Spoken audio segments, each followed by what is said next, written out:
Hello friends, permutation conversion को हम लोगों ने अच्छे से समझा। अब से कुछ एक्सरसाइज को हम लोग समझते हैं। जैसे हम लोग सामने एक पहला क्वेश्चन है, क्वेश्चन नंबर 7 को हम लोग समझते हैं। क्या है? How many 6 digit numbers greater than 7,40,000 can be formed by using the digits 5, 6, 7, 2, 8, 9, 0. Repetition is not allowed. इसका मतलब क्या हुआ? क्वेश्चन को हम लोग बीट बाय बीट समझते हैं कि क्वेश्चन कह क्या रहा है। हम लोगों को वैसा नंबर सोचना है जो कि 6 नंबर का हो और वो 7,40,000 से बड़ा होना चाहिए। और वो 6 नंबर का जो डिजिट संख्या बनेगा वो 5, 6, 7, 2, 8, 9, 0 से बनेगा। और कोई भी संख्या रिपीट नहीं होगा। Repetition is not allowed. अब ऐसे क्वेश्चन के लिए हम लोग क्या सोचते हैं? आपके मन में क्या आ रहा है?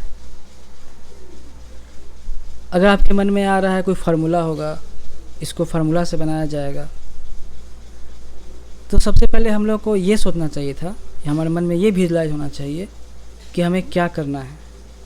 ठीक है, हम स्टेप बाय स्टेप समझते हैं। इसको हम लोग 2 तरह से समझेंगे। पहला तरीका, सबसे पहले हमारे मन में ये बातें आनी चाहिए, we have to decide how many digit of numbers. सबसे पहले हमें सोचना है कि कितना डिजिट का नंबर बनाना है। जाहिर सी बात है 6 नंबर का बनेगा। दूसरा, we have to think on restrictions and constraint. हमें ये समझना है कि यहाँ रेस्ट्रिक्शन क्या है। रेस्ट्रिक्शन यही है कि वो संख्या जो होनी चाहिए वो 7,40,000 से बड़ी होनी चाहिए। ठीक है, आगे देखते हैं। हमारे पास ये प्लेसेस हैं, यानी कि इतनी प्लेसेस पर उन सारे 7 डिजिट से भरकर हम लोग संख्या बनाएंगे। तो ये first place, second place, third place, fourth place, fifth place, sixth place हुआ। ठीक है, तो यहाँ पर सबसे पहला पॉइंट हो गया हम लोग पास कि नंबर जो होगा वह 6 डिजिट का होगा। ठीक है, और वो 7,40,000 से बड़ा होगा।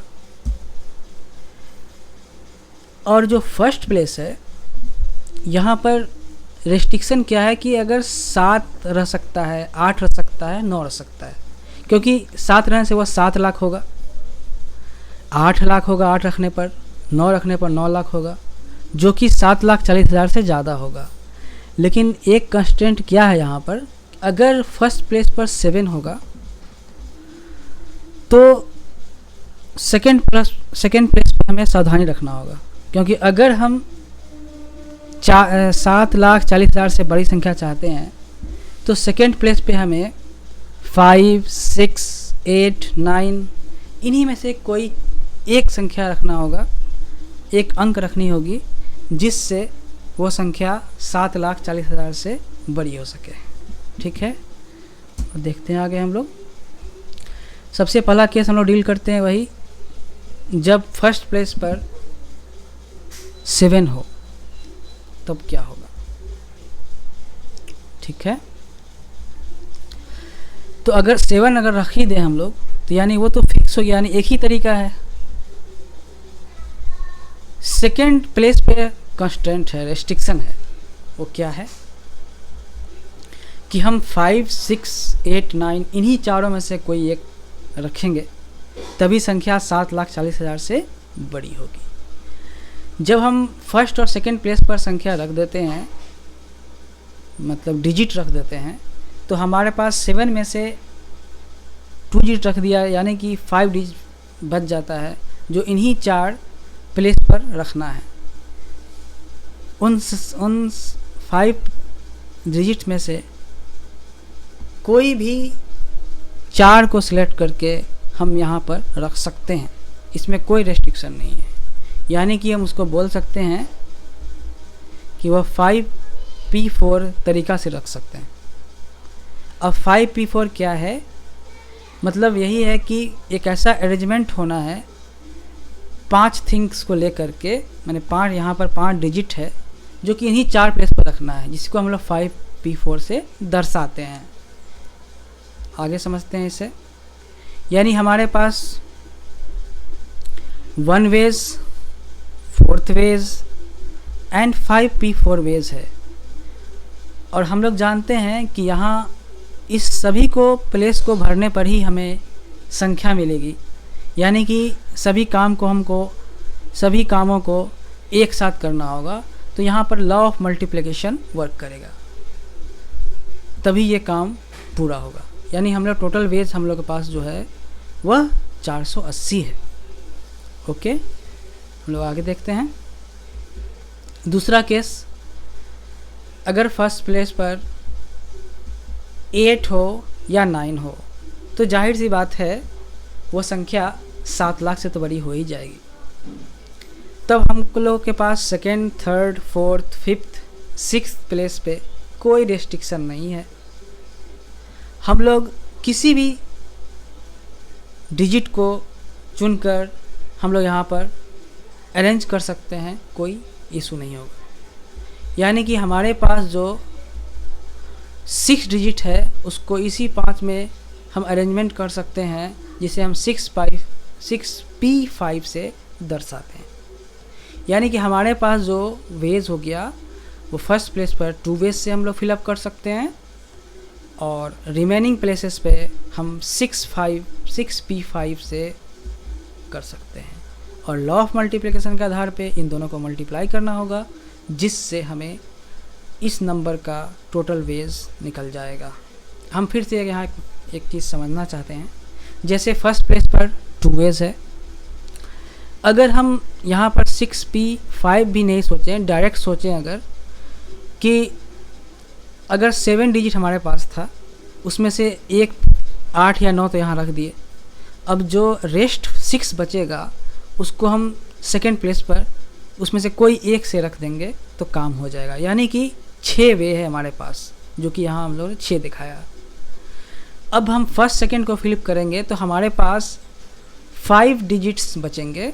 उन्हीं 5 डिजिट में से हम थर्ड प्लेस पर रख सकते हैं किसी एक को भी, यानी कि यहाँ 5 तरीका है। उसी तरह से फोर्थ प्लेस के लिए हमारे पास 4 डिजिट बचते हैं, तो हमारे पास 4 वेज हैं इसको फिलअप करने के। सो ऑन, फिफ्थ के लिए भी हमारे पास 3 डिजिट बचे हैं तो 3 वेज है, और 6 के लिए 2 बचे हैं तो हमारे पास 2 वेज है। तो यहाँ भी हम मल्टीप्लाई करके आगे बढ़ सकते, डायरेक्ट सोच सकते थे। यहाँ पर 6p5 ना लिख कर डायरेक्ट हम सोच सकते थे। ये कोई फार्मूला नहीं है, ये सिंपल वेज है जिसे आप आराम से समझ सकते हैं। इसको मल्टीप्लाई करेंगे तो आपके पास 1440 मिल जाएगा। यानी हमारे पास 2 केस है, दोनों केस को अगर हम जोड़ देते हैं तो टोटल नंबर वह हमें 1920 आता है। यानी कि 1920 नंबर मतलब ऐसा होगा, संख्या ऐसी होगी जो कि 7,40,000 से बड़ी होगी। एक तरह से वैसे सोच सकते हैं, ठीक है। एक और तरीका है जिससे हम इसको बना सकते हैं, ये हम लोग रिवर्स वे से सोचते हैं। जैसे अगर हम बात करें कि अगर कोई रेस्ट्रिक्शन नहीं रहता हमारे पास, तो हम लोग टोटल संख्या निकाल लेंगे। जैसे हम यहाँ समझें कि हमारे पास कोई रिस्ट्रिक्शन नहीं है तो हम डायरेक्ट टोटल वेज निकाल देते हैं। अब हम लोग वैसा केस की बात करेंगे जो कि नॉट पॉसिबल केस है, और उसमें से हम टोटल में से इसको घटा देंगे, यानी a माइनस बी करेंगे तो हमें रिक्वायर्ड रिजल्ट आ जाएगा। उसको हम लोग फिर आगे देखते हैं। तो हमारे पास जैसे फर्स्ट प्लेस है, अगर हम फर्स्ट प्लेस पर 0 रखते हैं तो क्या होगा? अगर 0 रखेंगे तो वो संख्या 6 अंकी ना होकर के 5 अंकी हो जाएगी। ओके, अगर हम 2 रखेंगे तो वो 2 लाख, 5 रखेंगे 5 लाख, 6 रखेंगे 6 लाख, यानी कि 7 लाख से वो कम ही होगी। इसका मतलब हम ऐसा केस की बात कर रहे हैं जो कि पॉसिबल नहीं है हमारे इस क्वेश्चन के लिए। तो हम लोग जितना भी नॉट पॉसिबल केस है वो सारा निकालेंगे और उसको टोटल जितना पॉसिबल विदाउट रेस्ट्रिक्शन हो सकता है उससे घटा देंगे तो हमें रिजल्टेंट आ जाएगा। चलिए आगे देखते हैं कैसे होता है। बहुत ईजी है। जैसे फर्स्ट प्लेस पर हमारे पास तो 0, 2, 5, 6 इसी में से कोई एक से हम यहाँ पर फिलअप कर सकते हैं, यानी हमारे पास 4 तरीका है इसको फिल करने का। और आगे देखते हैं। अब आप जब इस चारों में से कोई एक यहाँ रख देंगे 4 तरीका से तो हमारे पास टोटल 6 डिजिट बच जाएंगे और ये 6 डिजिट को हम लोग 6p5 तरह से रख सकते हैं। ये कोई फार्मूला नहीं है, आप डायरेक्ट ही सोच सकते हैं कि सेकेंड प्लेस पे हमारे पास 6 डिजिट बचता है, उसमें से कोई एक रखेंगे तो 6 हो जाएगा, यानी कि लॉ ऑफ मल्टीप्लिकेशन हमारे पास 4 हो गया, 6 हो गया यहाँ, और थर्ड प्लेस पर 5 बच जाएगा तो यहाँ 5 हो जाएगा, यहाँ 4 हो जाएगा, यहाँ 3 हो जाएगा, यहाँ 2 हो जाएगा। अब सभी को मल्टीप्लाई कर देंगे तो हमें टोटल केस आ जाएगा। देखते हैं हम लोग। सेम चीज़ है जो यहाँ मैं बता रहा था और इसको एक्सप्लेन किया। सभी को हम मल्टीप्लाई कर देंगे, चूँकि सारा काम करेंगे, ये सारा पार्ट काम करेंगे तभी हमारा ये पूरा काम होगा। ये फंडामेंटल लॉ ऑफ मल्टीप्लिकेशन है, जिसको मल्टीप्लाई करने के बाद हमारे पास 2880 केसेस आते हैं। सेकेंड केस में हम सोचते हैं कि अगर फर्स्ट प्लेस पे अगर 7 होगा तब क्या होता है। अगर हम 7 यहाँ सोचते हैं तो यहाँ तो फिक्स हो गया 7, यानी हमारे पास एक ही वे है, एक ही तरीका से हम लोग 7 यहाँ पर रखेंगे, तो एक वे हो गया यहाँ पर। अब हम सोचते हैं सेकेंड पे क्या है, अगर 0 या 2 हो, इसको और अच्छा है समझें। अगर 0 होगा तो ये 7 लाख हो जाएगा, 7 लाख समथिंग, तो जाहिर सी बात है ये 7,40,000 से छोटा होगा। ठीक है, तो हम ऐसी केस की बात कर रहे हैं जहां हमारा रेस्ट्रिक्शन फेल कर रहा है, नॉट पॉसिबल केस। अगर 2 भी रहेगा तो भी हमारा ये 7,40,000 से छोटा हो जाएगा, यानी कि यहाँ पर 2 ही पॉसिबल ऐसा केस है। हम जिसको आगे देखें तो हमारे पास 2 वेज है। अब उसके बाद जो है इसमें कोई रेस्ट्रिक्शन नहीं है, 3, 4, 5, 6 के लिए कोई रेस्ट्रिक्शन नहीं है, यानी हमारे पास टोटल डिजिट 5 है। इन 5 को हम यहाँ पर फिल करेंगे, या तो डायरेक्ट हम यहाँ 5 सोचें, यहाँ पर 4 सोचें, यहाँ पर 3 सोचें और यहाँ 2 सोचें, या इसको हम डायरेक्ट ऐसे भी लिख सकते हैं 5p4। ओके, अब यहाँ पर 1 वेज है फर्स्ट प्लेस को फिल करने का, यहाँ पर 2 वेज है और रेस्ट जो है 5p4 वेज है। इस तीनों को मल्टीप्लाई कर देंगे as fundamental rule of multiplication. इसको जब सॉल्व करेंगे ओके तो हमारे पास क्या आएगा, वो 240 आएगा, यानी कि अब इन दोनों केस को जोड़ देंगे तो हमारे पास जो कैसा केस है, जो नॉट पॉसिबल केस है। अब हम बात करते हैं, अगर रेस्ट्रिक्शन नहीं रहता तो हम उस 7 में से कोई भी यहाँ प्लेस पर रखते और हमें संख्या बनती, यानी हम डायरेक्ट सोचें अगर तो यहाँ पर 7 तरीका से यहाँ पर रखा जा सकता है, यहाँ पर 6 वे से रखा जा सकता है, यहाँ पर 5 वे से रखा जा सकता है, यहाँ पर 4 वे से, यहाँ पर 3 वे से, यहाँ पर 2 वे से, यानी इसको अगर हम ऐसे भी डायरेक्ट लिख सकते हैं 7p6। ओके, तो हमारे पास विदाउट रेस्ट्रिक्शन 7p6 है और हम लोगों ने पहले कैलकुलेट किया भी है, वो इस दोनों केस को घटा देंगे तो हमारे पास जो रिजल्टेंट फिर सेम रिजल्ट आएगा वह 1920 ही आएगा। यानी हम इसको जैसे भी बना सकते हैं और भी तरह से बना सकते हैं, लेकिन ये 2 ही वे आप पहले समझिए इसे। मेरा इस क्वेश्चन को बताने का मेन मकसद यही था कि परमुटेशन कम्बिनेशन में तो कोई फार्मूला ही नहीं होता है। आपको ये सोचना है ये जो है अलजेब्रा का एक ऐसा लेसन है जिसमें कोई फार्मूला ही नहीं है। अगर आप फार्मूला सोचते हैं तो आप गलती कर रहे हैं। आप यहाँ पर सिंपल मल्टीप्लिकेशन, सिंपल जोड़ से आप इसको बनाएंगे।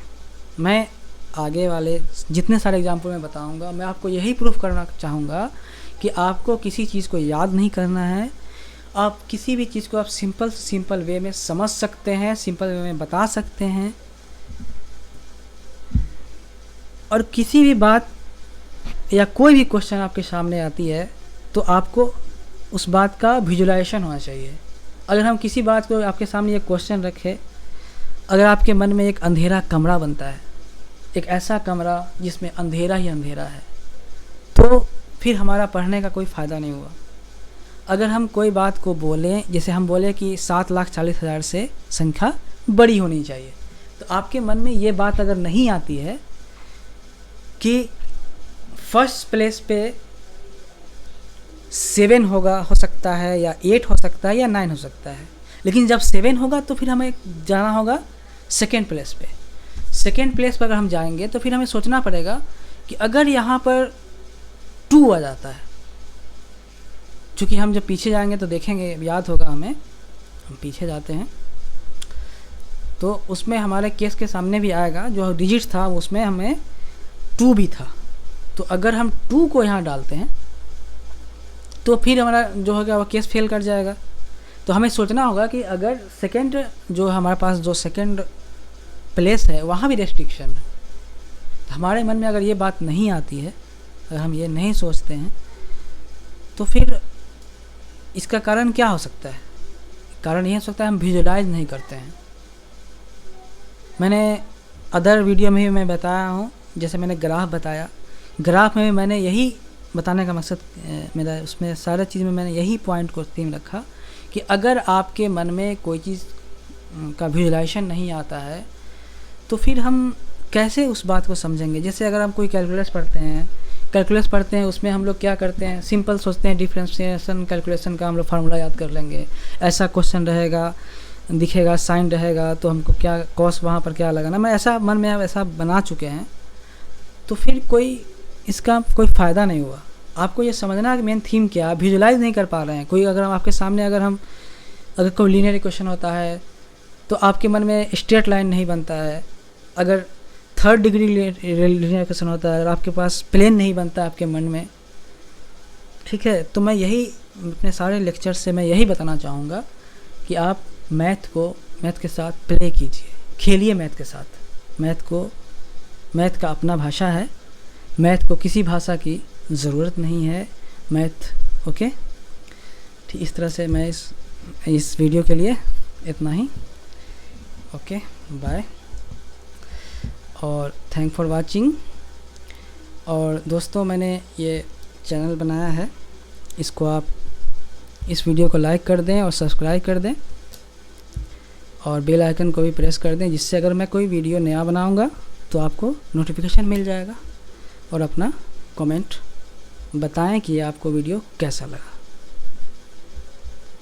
Thanks again.